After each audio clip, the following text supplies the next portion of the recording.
Thank you. Thanks, Mr. Chairman. Thank you all for being here today. Mr. Schoenleben, it seems to me that one of the core American values is the rule of law. Would you agree with that? How about you, Mr. Fabricatore? Yes, absolutely, sir. Mr. Bautista, that rule of law, core, right? Yes. Yes. Mr. Rosenberg, you'd agree with that as well. As we hear, no one is above the law. Mr. Fabricatore, am I saying that right, Fabricatore? Fabricatore, yes, sir. Fabricatore.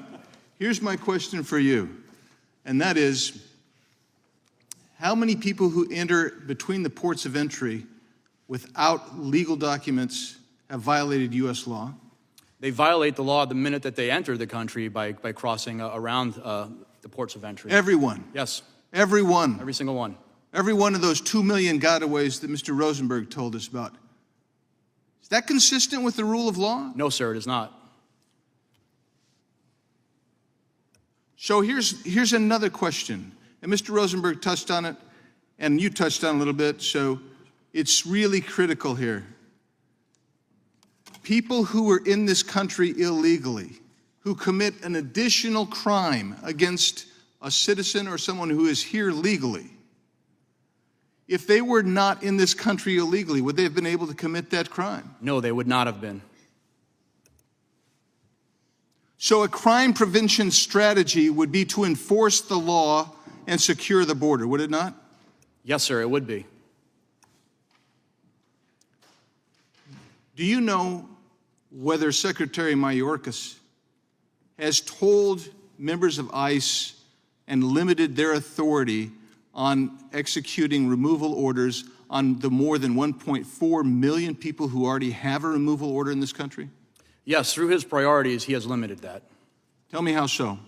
Well, the priorities state that we're not to go after just final orders that don't have recent criminal backgrounds or criminal backgrounds at all. So you're just allowing that to keep growing and growing.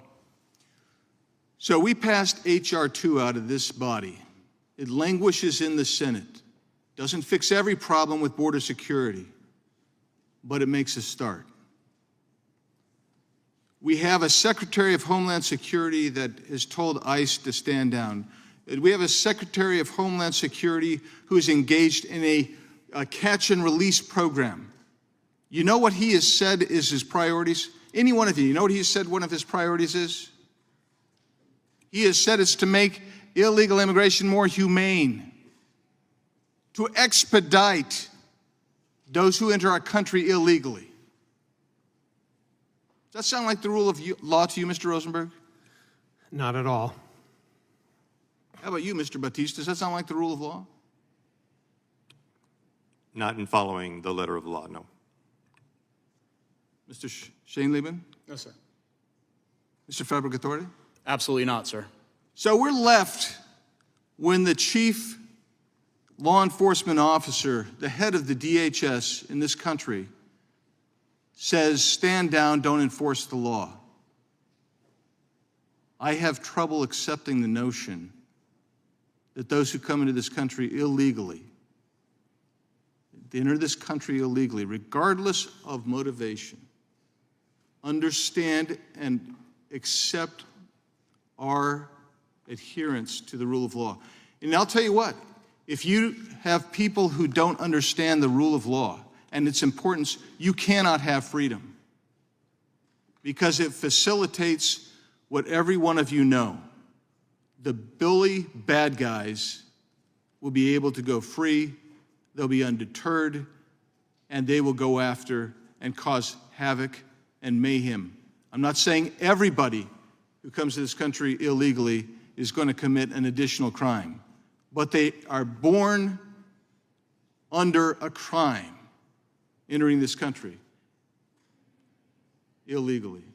And I want to mention real quick, Marianne Mendoza, whose son Brandon Mendoza, police officer, killed by, and I know Mr. Batista knows the Phoenix area, on a valley freeway. This individual illegally into the country, drunk, driving for literally miles and miles, runs into Mr. Mendoza, or Mr. Runnebeck, Steve Runnebeck's son Grant, who was killed by an illegal alien who put a gun to his head because he didn't provide him change fast enough at the convenience store. No, they don't share our core values. I